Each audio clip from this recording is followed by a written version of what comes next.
Donc, j'ai répondu à cet appel parce que j'ai, comme beaucoup de personnes, vu la cagnotte de Julien Doré à laquelle j'ai participé. Et donc, je trouvais que participer à la cagnotte, c'était bien, mais c'était peut-être pas suffisant. Et puis, j'avais envie d'aider en soulageant les équipes, en étant là-bas et en me disant, bah, j'y vais pour 3 semaines, je me donne à fond pour leur permettre à eux peut-être de souffler. Donc je m'appelle Alexandre, je suis AMP, aide médico-psychologique au sein de l'UNAPI depuis bientôt 13 ans. J'ai travaillé pendant 10 ans en foyer d'accueil médicalisé au Massag, près de Nîmes, et depuis 3 ans bientôt, je suis en foyer de vie aux Agarus, à Bagnols-sur-Cèze.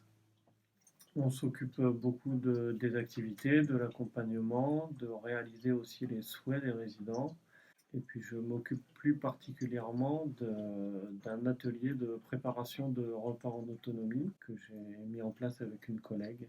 Donc j'ai été informé de cette demande de l'ADAPI des Alpes-Maritimes par le biais de ma directrice qui m'a fait suivre un mail du directeur général de l'UNAPI 30 concernant cette demande d'aide pour la masse des Fontaines qui est située dans la vallée de la Roya.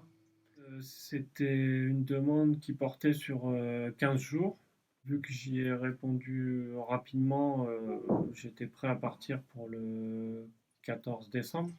Je me suis dit que 15 jours, j'arrivais presque au début d'année 2021, donc j'ai proposé d'y aller pour 3 semaines en me disant que les gens là-bas auraient peut-être besoin de se reposer, de profiter du nouvel an en famille.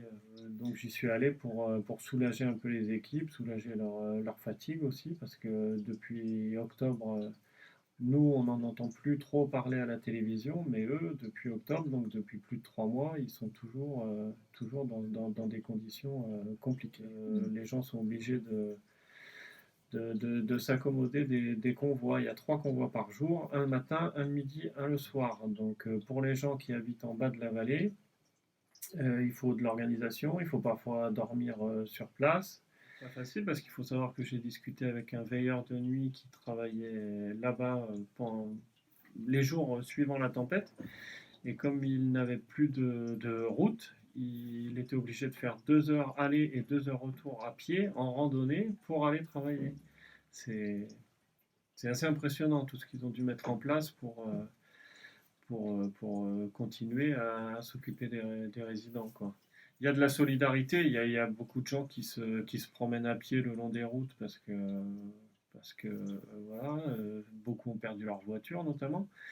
Après, il y a des petites réticences par rapport au Covid, hein, toujours. Donc, prendre un autostoppeur, c'est pas toujours simple, mais ouais, il y a beaucoup de solidarité quand même.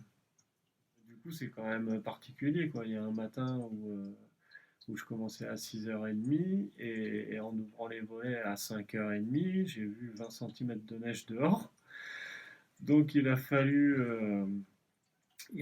aller travailler à pied, en fait. Donc, à 3,5 km quand même, sous la neige, dans la tempête. Et puis finalement, j'ai un gentil monsieur de chez EDF qui est venu, qui est passé sur la route et qui m'a dit bah, je vais vous emmener jusqu'en haut parce que c'est encore loin, quoi.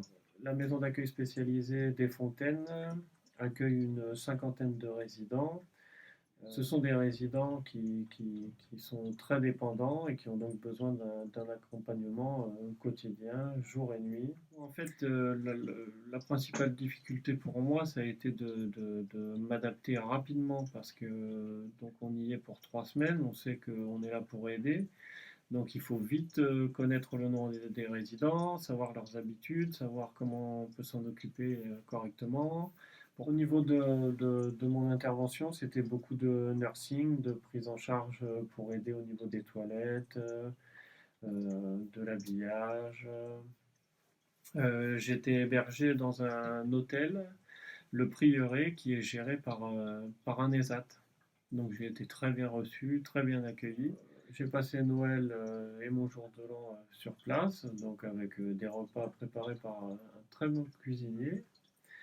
Et puis on a fait une petite fête avec les résidents, c'était très sympa. J'essaye quand je le peux de participer à certaines cagnottes. Après, c'est vrai qu'on en voit énormément sur Internet, donc on ne peut pas participer à tout, mais je fais partie de Greenpeace également. Donc c'est quelque chose qui me parle. Et puis le souhait d'aller aider là-bas, c'était peut-être aussi lié au fait que c'est une maison d'accueil spécialisée et j'y ai travaillé pendant 6 ans, plus une dizaine d'années au foyer d'accueil médicalisé des Massacres. Donc je sais que c'est un travail qui est quand même difficile, notamment physiquement. Il y a des groupes qui sont créés sur Facebook, donc il faut regarder sur Vallée de la Roya, Roya. Et puis sur ces groupes sont regroupées diverses cagnottes pour aider des gens qui ont souvent tout perdu.